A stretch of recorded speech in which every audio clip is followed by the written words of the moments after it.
Good evening, ladies and gentlemen. Please take a seat. We're about to get started.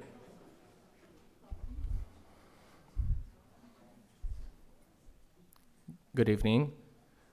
Welcome. My name is Sebastian Burka. I'm an assistant director for corporate programs at the council. We're glad to have you here tonight. And thank you for joining us for the first program of the season. And it's a great program to start with because we have a full house. It's a sold-out event. And I'd like to welcome Minister Johan Van Overtveldt.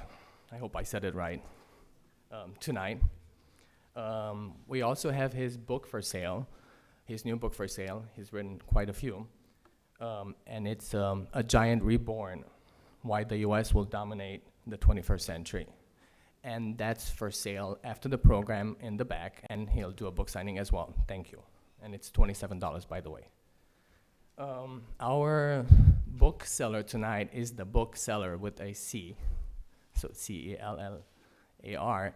And this is our first event with them, and we're very happy to partner with them going forward. I would also like to thank the CFA Society, who partnered with us on this event, and we look forward to future partnership.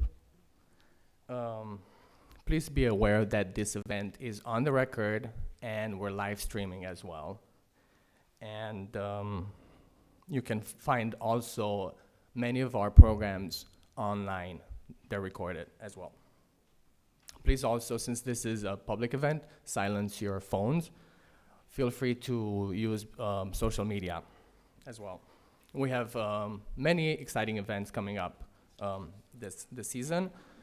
The first one, on September 17th, related to this topic, we have the EU ambassador to the US, and he'll be speaking about the situation in Europe.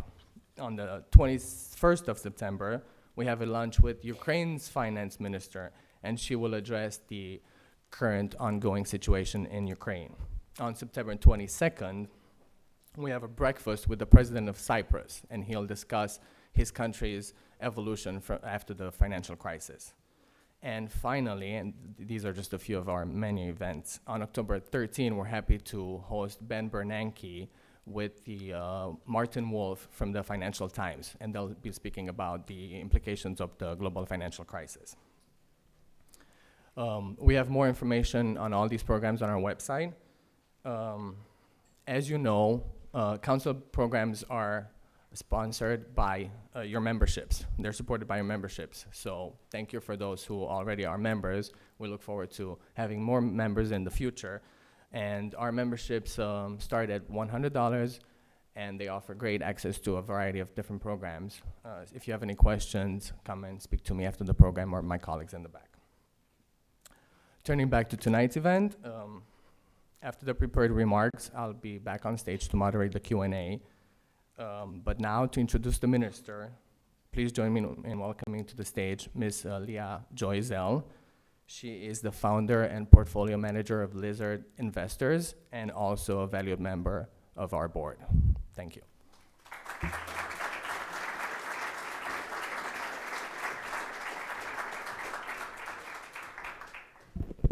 Good evening, and thank you all for coming tonight. It is my pleasure to welcome today's distinguished speaker and author, the Belgian Minister of Finance, Mr. Johan Van Overtveldt. We're very fortunate to have him with us at this critical moment in Europe. As you know, the past months have been quite eventful between the negotiations surrounding Greece's new bailout, the current migrant crisis for which there is no obvious quick solution, the continuing conflict in Ukraine, which has come off the front pages of the newspapers but is not resolved, and the various other serious issues that the EU has to address on various fronts.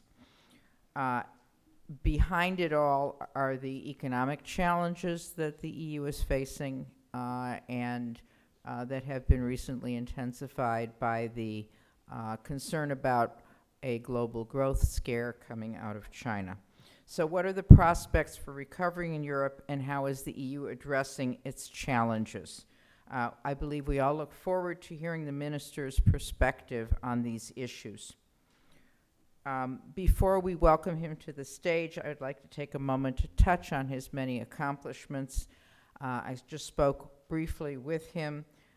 He has served as Minister of Finance in Belgium since 2014, so he is a relatively newly anointed politician and was encouraged to take this job on by the leader of his party.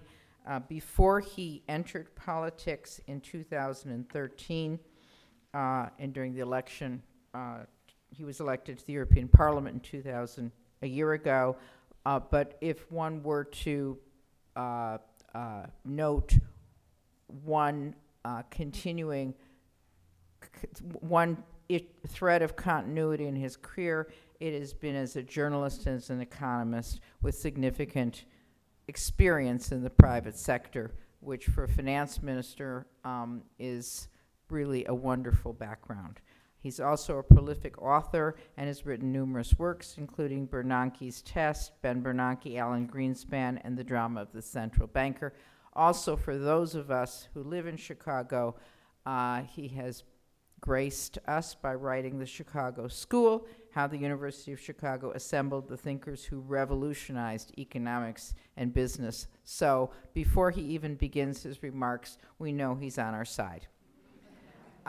Tonight, I look forward to the latest insights from his new book on the future of the U.S., and I ask you to join me in welcoming Minister Johan Van Overtveldt to the Chicago Council and to the CFA. Thank you very much.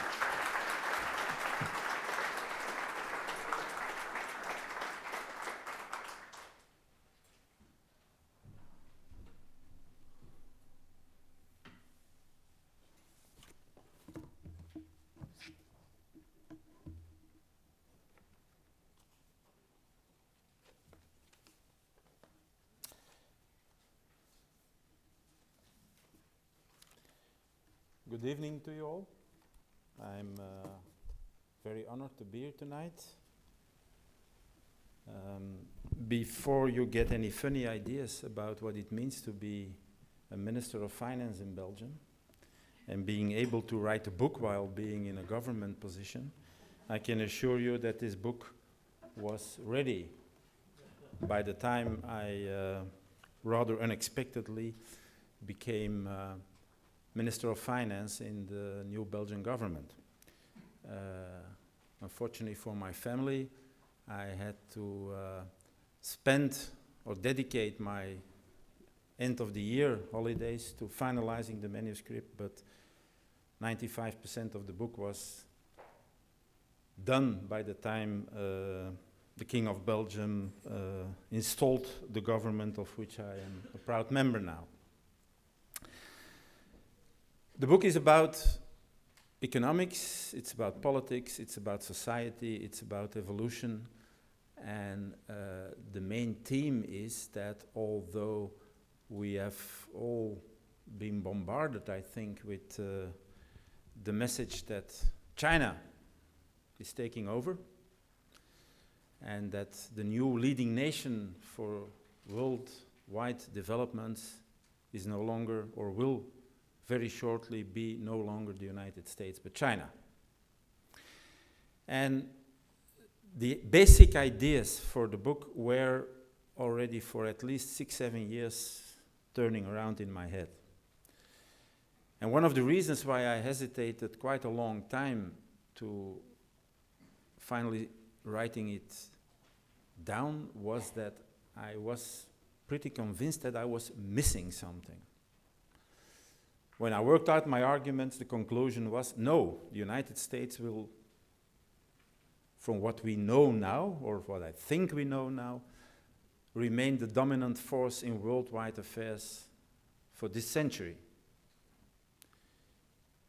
Everybody else, or close to everybody else, was saying that that was not the case and that we all should look, like I already alluded to, China.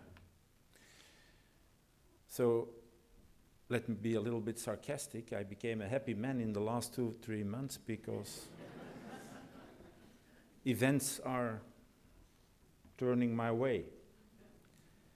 I'll come back to that, but I am really convinced that what is now happening in China is not a brief interludium, but a very fundamental crisis of the Chinese regime and the Chinese economic development. Now let me first start out with the theme of American decline, because it's not something new. As a matter of fact, it has been around since the creation of this country. And if you check with the literature on American decline, first of all, it's a huge literature. You get some pretty amazing predictions and quotations from people. I have a whole chapter in the book on American decline. It's of all times, it's of all centuries. But I would really like to give you a few of the spicy comments being made over the years and the centuries. Immanuel Kant, the famous German philosopher, wrote in 1775, 1 year before, you know. Yes? He wrote the following, I quote, "Americans," Kant, not me saying this, "are too weak for hard work, too indifferent to do anything carefully, incapable of culture." There you go. Mr. Charlie Dickens, the famous British writer, novelist, wrote the following in 1804. Excuse me, 1805. Not that important, but anyway. I quote Charles Dickens, "If its individual citizens, to a man, are to be believed, the US always is depressed and always is stagnated, and always is at an alarming crisis, and never was otherwise." Then I have here another chap, Mr. Hitler, who in 1933 said, "The United States is a weak country, incapable because of its racial mixture and feeble democratic government of organizing and maintaining strong military force." Was not his only mistake. Another nice chap from the European historical records, Mr. Stalin, in 1950, said the following, I quote again, "America's primary weapons are stockings, cigarettes, and other merchandise. They want to subjugate the world, yet they cannot subdue little Korea." Sigmund Freud called the United States on different occasions a gigantic mistake. I can go on.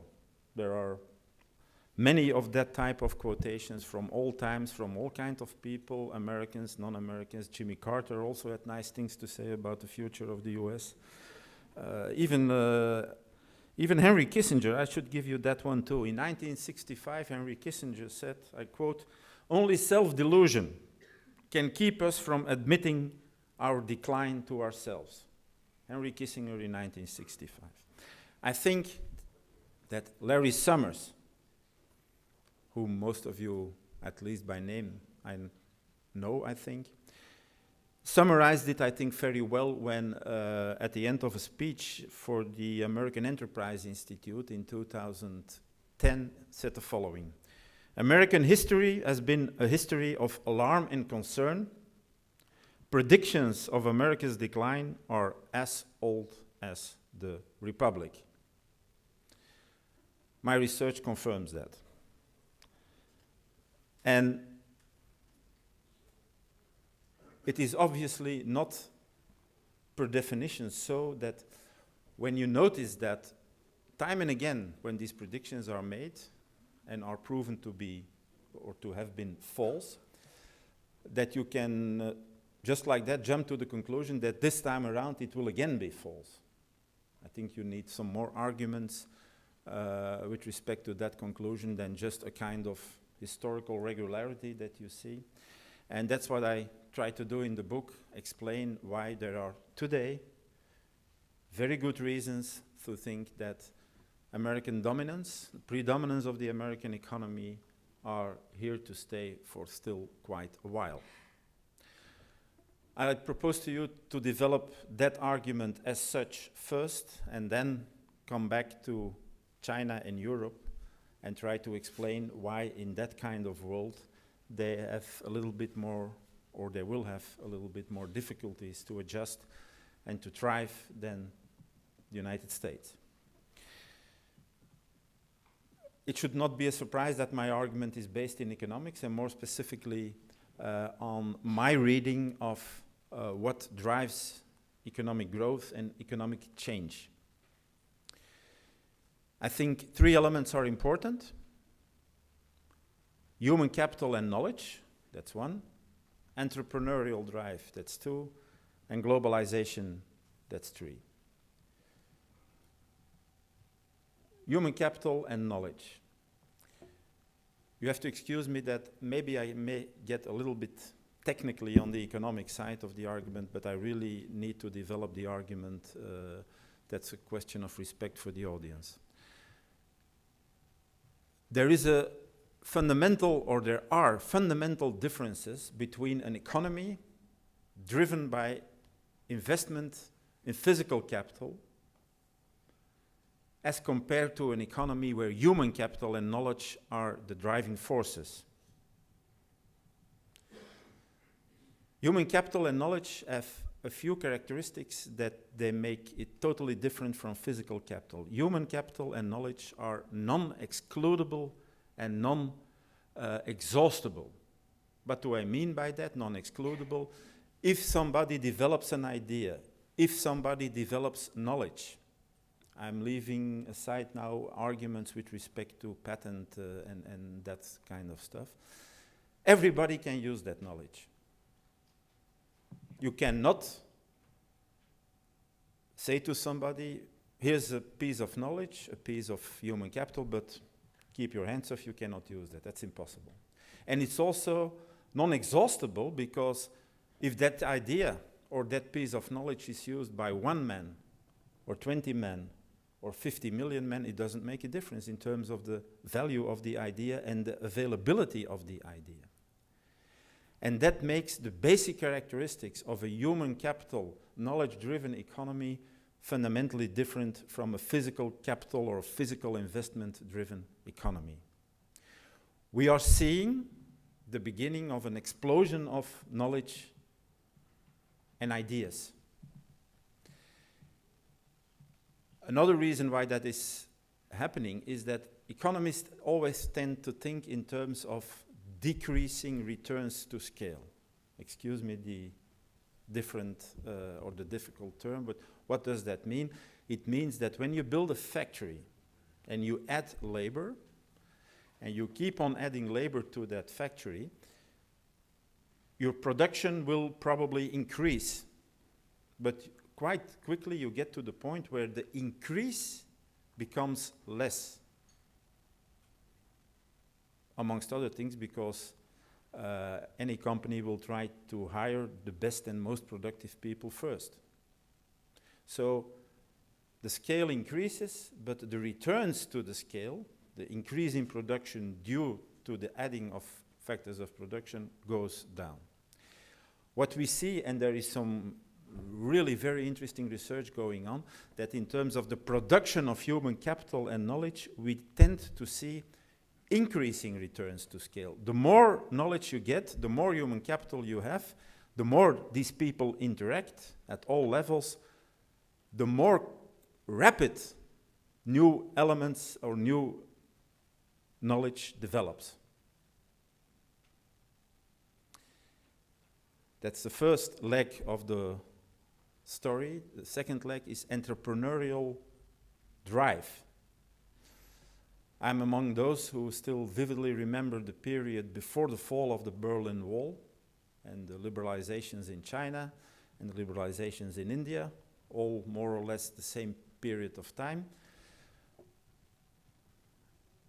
At that time, entrepreneurial-driven economies were a minority when you looked at the world map.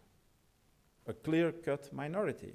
if you look at the same world map today, entrepreneurial-driven economies are all over the place. The exceptions to that rule have become quite rare.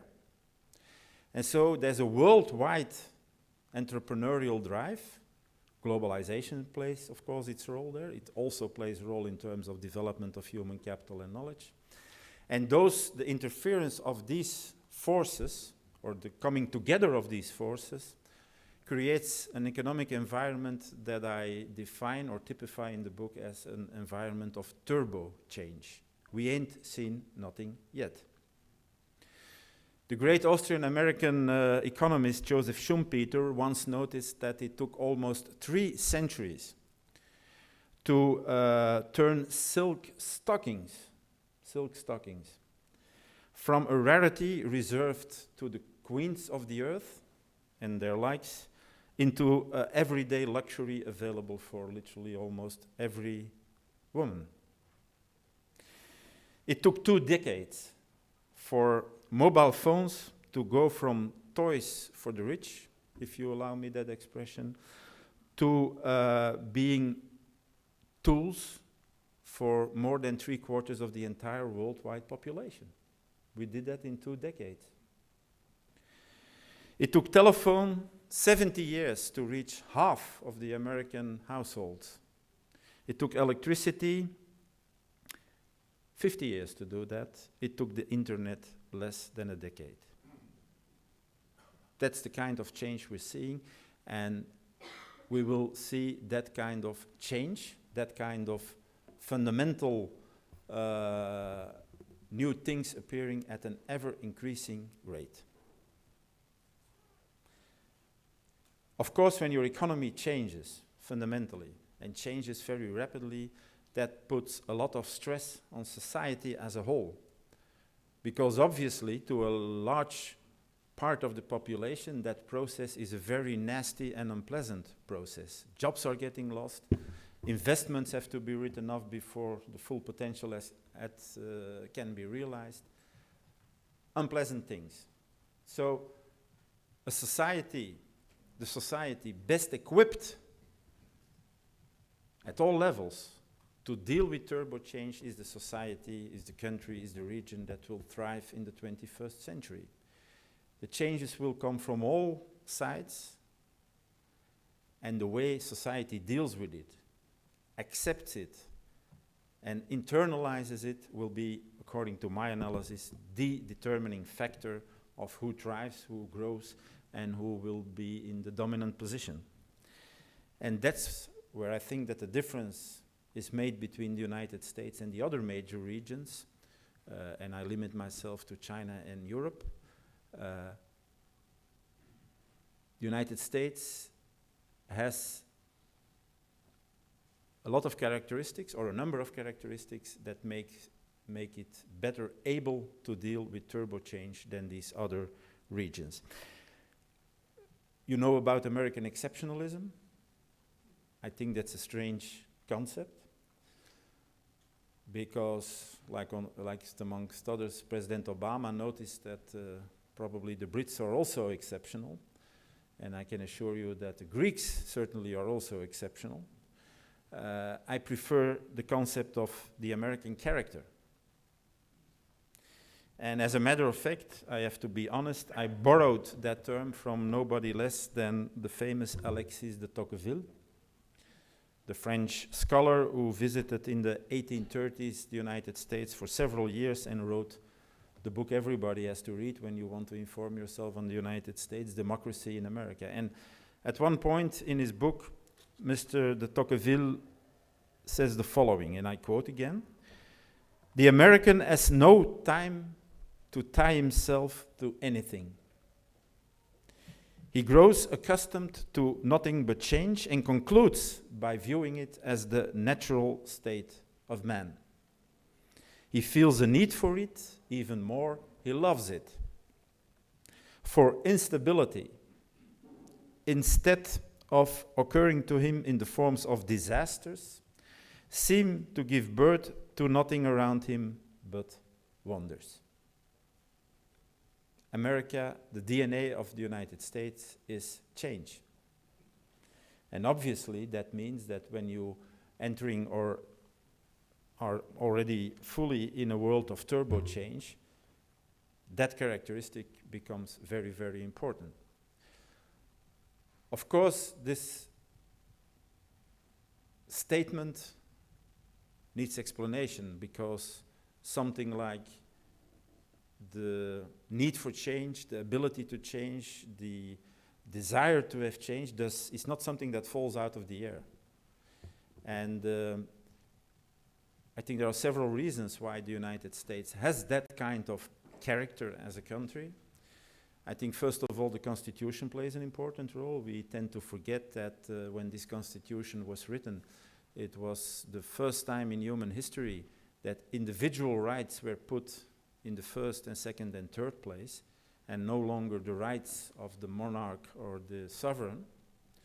And not only was it put in the Constitution, the institutions, the organization of the country was done in a way in conformity with that basic change or that basic point of view in terms of the dominance of the individual rights. I think also played an important role the geographic characteristics of the country. A lot of migrants came in through the Great Mississippi Basin, enormously fertile. It was, between large brackets, quite easy to make it there. I say that with all due respect. And so out of that constitution, out of that fertility of the entrance area, grew a very strong belief in the benevolence of a laissez-faire system, a free market economy, which is still, I think, very much around. It's not the only thing. I think migration is very important for that American character. Like Woodrow Wilson said, migration leads to the constant and repeated rebirth of the country. It was like that in his time, and I think it's still the case today, although I tend to hear that one more time migration will be a hot topic in the presidential discussions that are coming, and if I'm wrong, you have to tell me. A third element is what I define in the book as the frontier thing. First of all, the physical frontier, going west, doing the discovery, doing the conquering, in the good sense of the word. But almost in parallel with that, or closely following up on that, the mental frontier of knowledge, of research, of discovery of new things. These elements, I'm brief about it, we can elaborate on that later on in the discussion if you want. Constitution, geographical characteristics, migration, and the frontier thing make, for me, the American character, which makes the country so good at dealing with change. How about China and Europe? I think both face structural problems of a very different nature, whether you look at Europe or China, that makes it much more difficult for them to deal internally and as a society with the change that is coming and will come at an increasing rate in the coming years and decades. Let me first focus on China.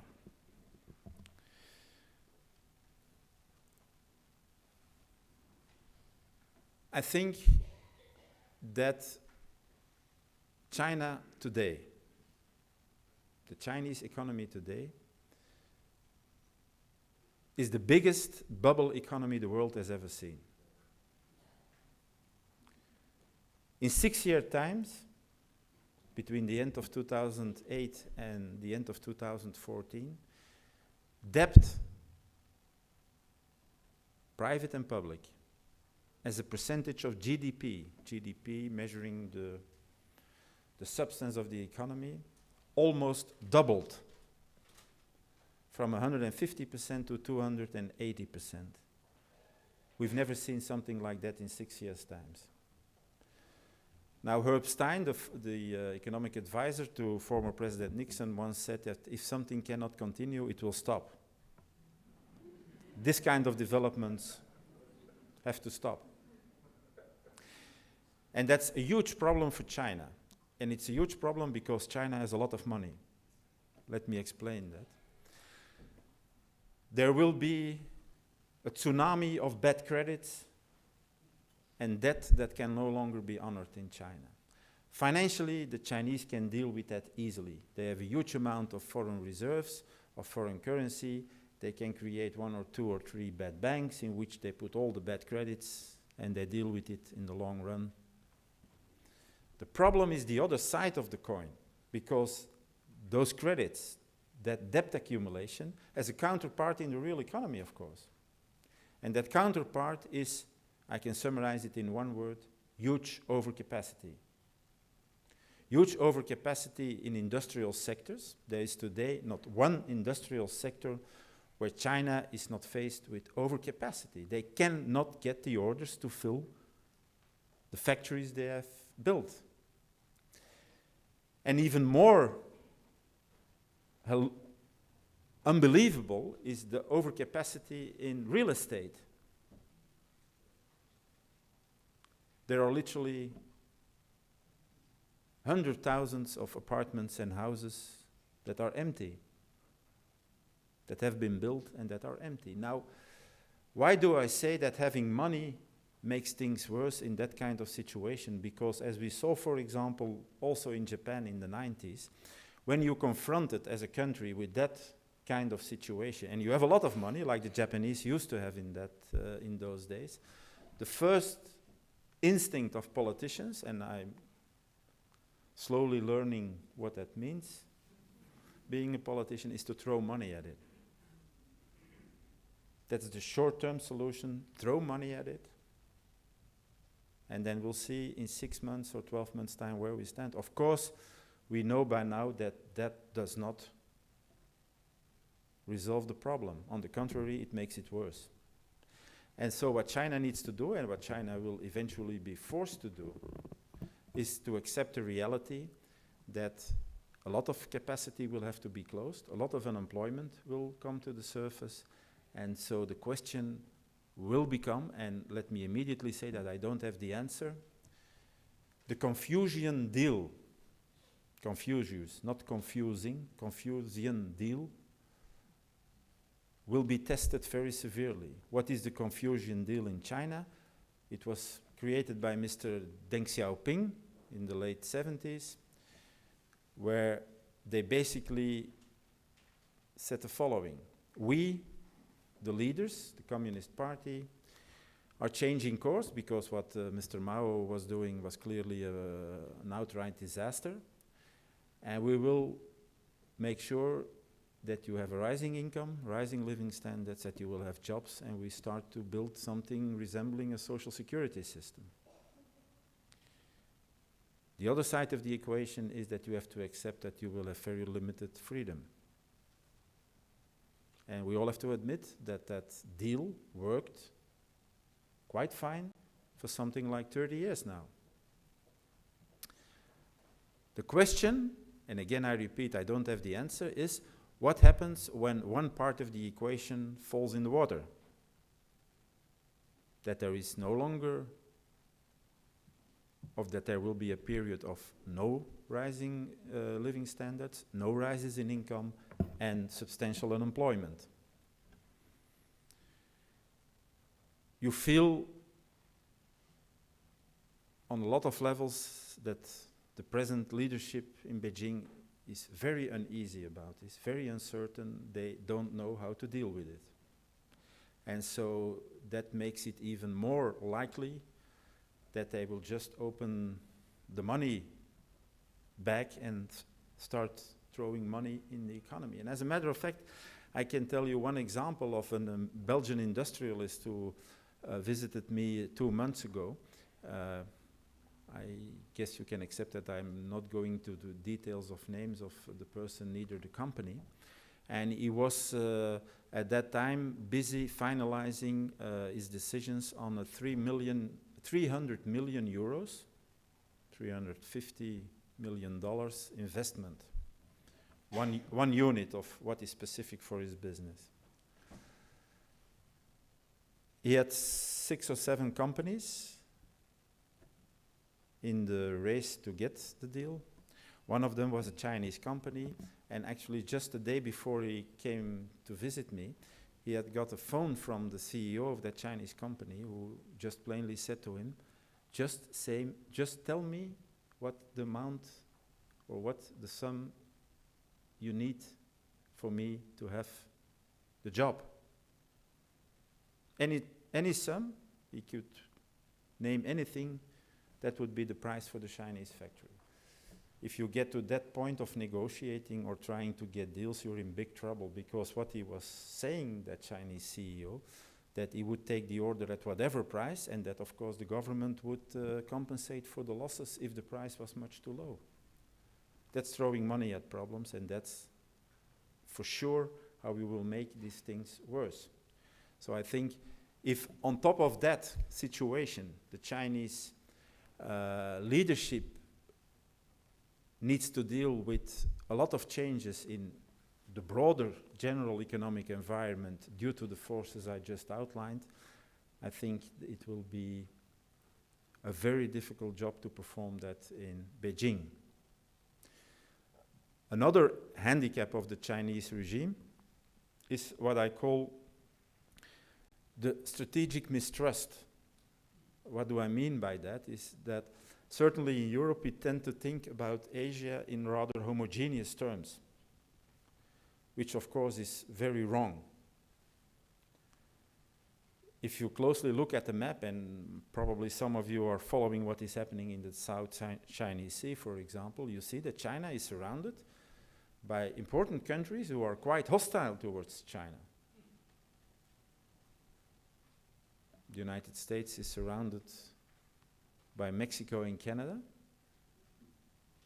I don't see any substantial problem there, but if you are surrounded by India, by Japan, by the Philippines, by Vietnam, and a few other countries, the situation is different. The Chinese fought 2 wars with the Vietnamese and they lost 2 times. Still very vivid in Chinese and Vietnamese memory. And that's again a situation with which the Chinese don't know very well how to deal with. And it becomes even more problematic for them because, as you certainly know, all these countries, or most of these countries, are getting more and more friends with the United States, which of course for China is a very troublesome situation. And we will have to see how they deal with that, but the bottom line is they have so many problems at this moment with which they are really not accustomed because it's all new to them, that you have difficulty imagining how they will deal with a broader economic environment that will literally change from day to day. And then there's Europe, the European Union, which of course potentially has the means and the possibilities to be a very leading nation on a worldwide scale. But then of course we have to get, in a real sense, to that European Union. We are not yet there. And the basic issue is quite simple. It shows up today with the refugee crisis that is falling upon us. It is clearly there when you analyze what's happening in terms of the monetary union, the euro area. National sovereignty. You cannot build a well-functioning, durable monetary union without the members accepting a loss of sovereignty. It's one or the other. You cannot solve on a European level with 28 countries, imagine, something like the refugee influx we have now, if you don't have a powerful European Union that is able to set the tone. We have difficulties getting to a European Union, a real European Union, a well-functioning European Union, because the acceptance of the necessity to let go part of your national sovereignty is still, for some countries, for some more than for others, a huge problem. And as a matter of fact, I don't think we can solve it even at medium term, because it's so deeply ingrained in the national character of some of the more important countries, and certainly also in some of the less important countries. And what is even more troublesome for Europe to have decision-making power is that when you look at the history of Europe, starting at the end of World War II, it has always been France and Germany, the locomotive pulling the train. 57, the Treaty of Rome, the unification of the market, the monetary union itself. It was always France and Germany, for whatever reasons, sometimes very Machiavellistic reasons, finding each other and pulling the rest with them towards more Europe. The model doesn't work anymore. It clearly doesn't work anymore. And when you come to that conclusion, you have to ask yourself why. How come that the French-German locomotive is no longer functioning? My answer, or me trying to answer that question, would be something like the following. Until a few years ago, let's say a decade ago, the two countries were more or less on an equal footing. Germany was economically the more powerful country, but France had, due to historical reasons, a lot of political and diplomatic clout. Now, France has been going downhill economically at such an astonishing rate, certainly compared to Germany, that they can no longer compensate that. And the two countries are in a different league. That's the simple conclusion. In terms of soccer, you know, we all love soccer in Europe. Germany is playing in the first league, and France is somewhere between the second and the third league. And that makes it quite difficult to function, to have the model or the motor running. So that immediately leads to the conclusion that we need a new business model for Europe, because the old one, built on the German-French locomotive image, is no longer functioning. We haven't found that yet. Maybe the Benelux, Belgium, Holland, Luxembourg, the three of the oldest members of the European Union, can provide some fresh ideas, but anyway, we will have to find a new business model for Europe. And again, a little bit comparable with China, we'll have to do those things on top of an economic environment that will be changing very quickly. We are not well equipped to do that. And that leads me again, on the basis of how China and Europe compare themselves to turbo change and turbo stress, confirms my conclusion, for me at least, that indeed the United States still holds the best cards to be the leading and thriving economy in the 21st century. Let me add one more element to that. Those of you who think that China has come very close to the United States in terms of the size of its economy are wrong. Because economists often use what they call purchasing power parity. That means that you convert the data in plain dollars in something else, purchasing power in dollars, where you take into account that $1 in China buys more than $1 in the United States. And of course, when you look at GDP per capita, that's the correct thing to do.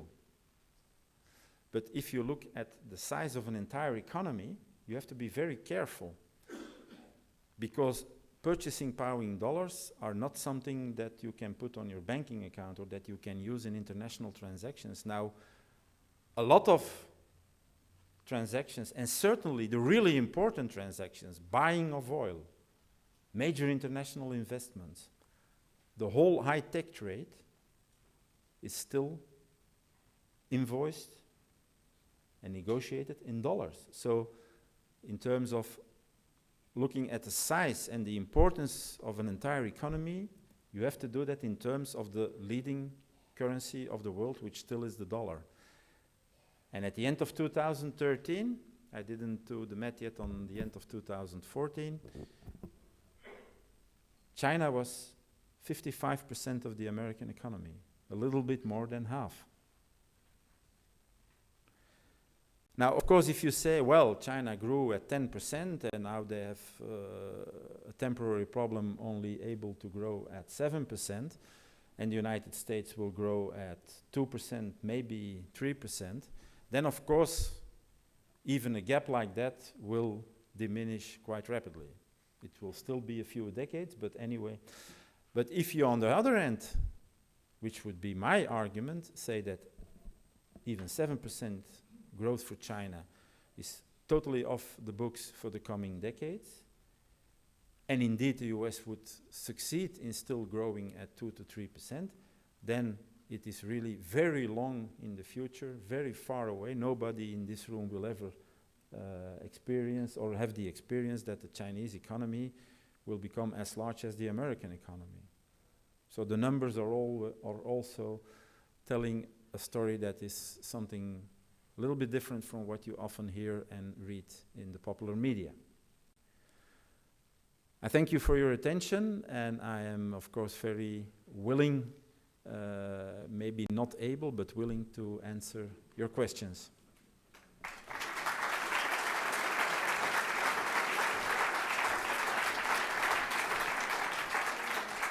Thank you, Minister.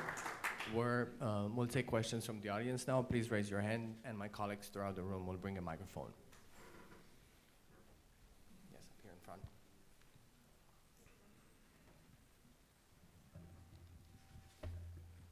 I like your emphasis on non-material characteristics of United States, like institutional settings. You listed some of them. I was wondering if, of course, America is considered also a religious country. Poll after poll shows that. I was wondering if that is among your list, and if so, what is the impact? Well, it is not on my list, which does not mean that it's not important, but given the way in which I've been looking at things, and don't misunderstand me, I'm not saying that religion is not important, but I think it's less important for the issues I try to deal with in the book. I'm not I know that Max Weber wrote a great analysis about how the Protestant ethic fuels economic growth or economic advancement. I think there's some evidence that you can discuss that, whether that's really true or not, or really holds in the long run, looking at history. But the answer to your question is no. I didn't consider religion. I did consider it, but I thought it was less important for the point I was making. Phil, in front. Thank you. I'm Phil Levy, Senior Fellow in the Global Economy here at the Chicago Council. I was intrigued by your point about the need to yield national sovereignty in Europe to deal with problems. And I was wondering how you could apply this and whether that's really the issue when you think of some of the recent challenges that Europe has faced. I'm thinking about, for example, the burden sharing in either facing the refugee crisis or in facing sanctions on Russia, which have not hit countries within the Union equally. What does that tell us about the way the Union is functioning? Well, it always tells us the same story, that we would very much like to have European responses to challenges that we are facing. The Ukrainian crisis, the refugee issue that is starting to get very troublesome. But we don't have the mechanisms to get to powerful conclusions, even if you have different opinions around the table. You come to a point where things drop dead, if I may put it that way. And my own experience, of course, is more with the Greek situation and the monetary union. I always make the comparison between Greece and California. They went bankrupt simultaneously. By the way, there's of course a huge difference in size. The Greek economy is 2% of the euro economy. I think California as an independent country would still be the 6th or the 7th economy of the world. So the size issue is quite significant, but it's not important for my argument. My argument is the following. They both went belly up together. California could get money from Washington. You have the budgetary rules in case of a situation like that. But of course, that's very conditional money. And Washington replaced the Californian government in Sacramento. That's basically what happened. Otherwise, California would not have got $1. And so, if my information is correct, public servant salary was cut by 20%. Investment programs were enormously slashed. And if all these things were done, then California could get the money. If California would not have accepted these conditions, California would have defaulted because they would not have gotten the money from Washington. Now, at one point in time in the euro crisis in 2010, Mrs. Merkel and Mr. Sarkozy said that Greece had to stay in the monetary union and could not default. End of story. The next thing happened is that the Greek government came back and said, would you be so kind to pay? Because given what you said, you don't have any options. We have the options, you don't have any options, you have to pay, we will see what we do. And that's the story again and again. Don't let it be said that the programs don't work. The programs that have been developed for the Greek economy. That's totally false, that assumption, because these programs have never been applied. The whole reasoning was the following. When you have a budget deficit of 15% and your debt ratio is escalating at a quite high rate, there are no more options. You have to cut expenditure and increase taxes. Today. If you do that, your economy falls through the floor. What Europe said was, in order to get your economy growing again, you have to restructure your economy. The concept of competition is an alien concept in Greece. It's an enormously corporatist economy. The public sector is not functioning. Tax collection is medieval. What the Greek government did was indeed cut some expenditure, but they did nothing in terms of reforming their economy, their public sector, their tax authorities, nothing, hardly anything. And so the second leg of the whole program was never put into practice. Evidently, the program did not work, and the whole reasoning was that when you do the cutting and the tax increases and you do the structural reforms, you get growth, but down the road, after 2 years or something like that, and the money Europe provided was to fill the gap for those two years. But we're still negotiating on how to reform the pension system, how to improve on tax collection.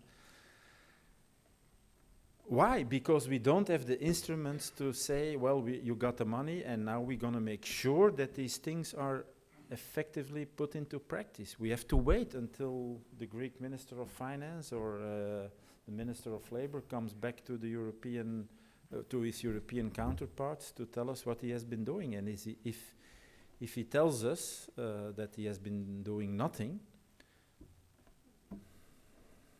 then we have to insist that he starts doing something, but we don't have the instruments to force it upon them once you have said that they had to stay in the monetary union and that they cannot default. That was a huge mistake. That was a huge mistake to say that they had to stay in and that they could not default, especially not defaulting. I can understand that you say to calm the markets that Greece can't leave the monetary union. But you should never have said that Greece cannot default. The background was, of course, as you probably know, that if Greece had defaulted, it would have been a major problem for the big German and French banks. But that's history. There in the back.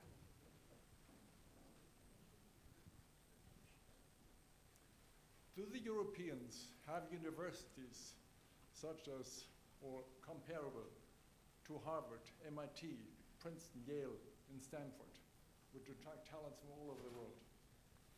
May I ask you first why you leave Chicago out of that list? No, the short answer is no. No, we don't have that kind of universities, although Oxford and Cambridge, for example, are British universities with a long history, a long tradition, very good universities, but we certainly do not have them in Europe on the scale that you have them in the United States. That's pretty obvious. Over there, Francesca. What role do you think the United Kingdom, or what influence do they have on members of the Eurozone reducing their national sovereignty and becoming more of a fiscal union? Do you see them sort of influencing those members in a way that would tear them apart? A very good question, and a very relevant question for the coming period, because as you know, as Mr. Cameron promised his people, they will have a referendum on being in or out of the European Union. And the UK has a huge influence. The UK has a huge influence, amongst others, on Germany. Why? Because I'm from a small country. Whether you like it or not, it's the larger countries who are more or less determining what's happening. That means that in terms of Europe, you talk about Germany, France, Italy, and Spain, and the UK. And for the Germans, there is the northern thing, where they tend to see the three southern countries, France, Italy, and Spain, not as a unity, but as countries quite close to each other, having a different view on how you should run an economy, more Keynesian, more inclined towards states intervention, whereas Germany is more rigorous, certainly monetary-wise, much more orthodox than these countries. And the Germans always feel that their partner in crime, between brackets, is the UK. And if the British would decide to leave the European Union, I think it would be bad for the British, but it would certainly be very bad for the European Union, not only because you see a very important country leaving the European Union, but because it will also have a substantial impact on the way in which the most important economy, the most important country of that European Union will start to behave, being Germany.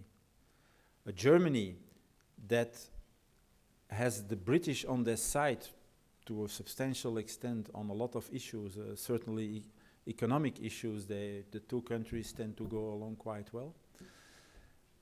Or a Germany that doesn't have that important partner will be a very different animal within the European Union.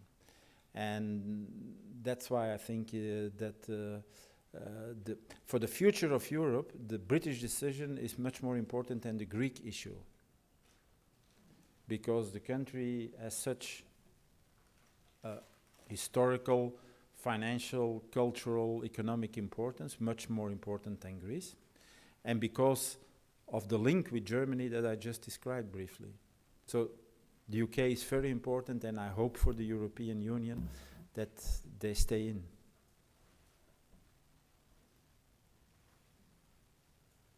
In the back, Francesca, yeah, thank you. Based on all the things you said about the recent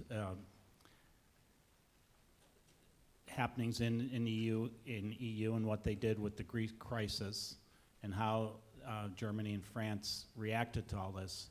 And you also mentioned that some of the smaller countries, such as yours and Luxembourg, might be able to offer some help and suggestions. What do you feel the European Union needs to do going forward based on their recent experience in dealing with this crisis? Yeah. Let me focus on the monetary union specifically, because that's a major issue within that European Union and a major part of that European Union. I think we need to go out and convince our fellow politicians, I'm talking about, for example, the ministers of finance now, that there is an unavoidability in all this. I have a lot of discussions in the Belgian parliament where people say, why don't you let the Greek choose the policy that they want to have? Well, the simple answer to that question is that you cannot do that in a monetary union. You have to obey to certain rules in order to keep that monetary union alive and to have the advantages of that monetary union. You have to adjust your economic system, and you have to have the instruments to impose certain things in terms of, for example, a pan-European banking union, so that you can control your systemically important banks from the European level. We had banks in Belgium whose balance sheet total was 3 or 4 times our GDP. I mean, you cannot do very much about it when they go to the wall. You have to have very explicit rules that you can really impose in terms of what you can do with your budget. You have to have very explicit rules in terms of your competitiveness policy. Just to illustrate the last point, for example, look at Italy. If you look at the post-World War II economic history of Italy, and you try to define the economic policy they followed, you quite quickly come to the conclusion that you can summarize it in one sentence. Post-war Italy followed the economic policy of devaluating its currency every 5 years.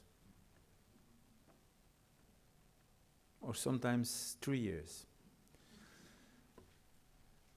They did all the crazy stuff in terms of wage increases, tax increases, very stupid regulation. The economy came to a halt. They devaluated. Their companies got fresh air, could start to export. Exports led to growth, to jobs, to income for the state, and they could start the crazy policies again. Until, again, they ran into the wall and a devaluation. Again, the same cycle. Italy has not grown for more than 10 years now. The Italian economy is completely stagnant. Nothing happens. And that's because they are not able to adjust to the fundamentally new situation of a monetary union. So if we want to go forward with the European Union, if we want to go forward with that monetary union, we will have to make clear to fellow politicians, to our population, that we cannot have our cake and eat it too. If we want to be member of a monetary union, which has a lot of advantages, we will have to accept that certain decisions will no longer be taken in Brussels or in Paris or in Berlin or in Rome, but in Brussels, Europe. That's the basic issue, and we need to get that accepted. We have another question up here in front. Gio.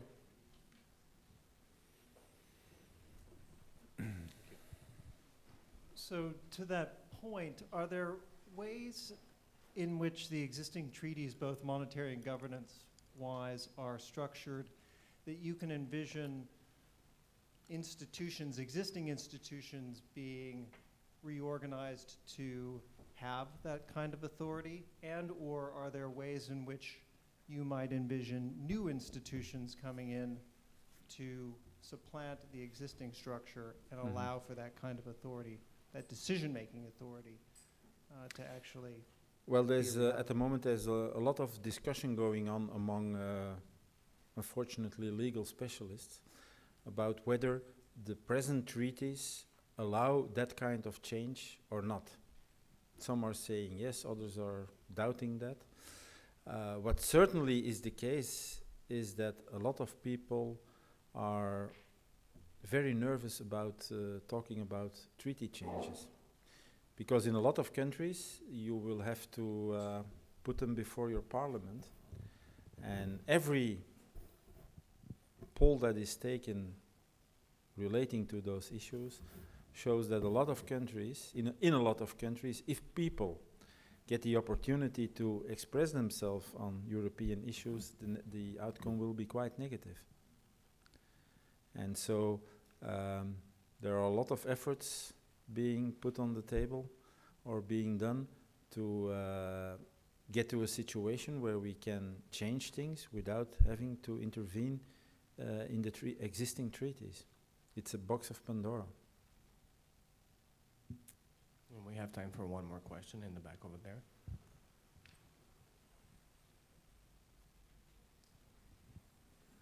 You mentioned Ukraine earlier, and we see the Russian influence obviously there. And they're also reaching into Syria, and that's part of the migrations that are going on into Europe. So what do you see Russia's influence now playing out in Europe with regards to their economy? And do you see some of the smaller countries turning to them? And what do you think Russians' hands are going to be played here? Yeah, it's a hot potato, what you bring on the table now. Obviously, there is a Russian influence in some of the important things that we see evolving worldwide. We had the news today or yesterday that there seem to be more military Russian people on the ground in Syria,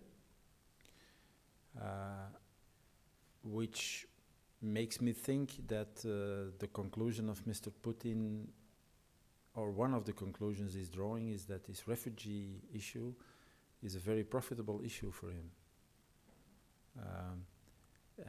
If the conflict in Syria intensifies, you will have more refugees and you will have more problems for European countries that are making life a little bit difficult for him in terms of the Ukrainian situation.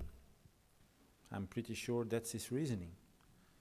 To do what he is doing actually in Syria. I don't believe that he will go that far to seek a confrontation with NATO, if that is one of the things you're alluding to. There are some people who are seeing that in the making. There was the conflict a few years ago with Georgia and the frontier region. You now have the Ukraine region bordering Russia on the western side. The kind of security corridor becomes visible. And if you take that reasoning all the way, you inevitably end up talking about the Baltic countries who are up there. I don't think he will be that crazy to do such a thing. But on the basis of what we've been seeing, you cannot exclude it. And I think one of the things we need to do is to be more clear about the consequences of what would happen if something like that happens. Which is, again, not obvious to do in a European context because, for example, don't underestimate the industrial economic links between Germany and Russia. Gazprom, BASF, the huge chemical concern. There are a lot of links between enormous Russian economic interests and German economic interests. How will that play out? I don't know. How strong is the position of Mr. Putin in Russia? We all have the impression that it's solid like a rock. Maybe it's not like that. So all these elements make it quite unpredictable about how to jump to conclusions on how this situation will evolve in the coming period. But that you have here somebody who does not accept the order of things that existed and to a large extent still exist, certainly within Europe, I think that's fairly obvious. And that he wants to change that order is also fairly obvious. How far he's prepared to go or to take that story, nobody knows. I sometimes doubt whether he himself knows. Thank you very much. That's all the time we have. Thank you, Minister.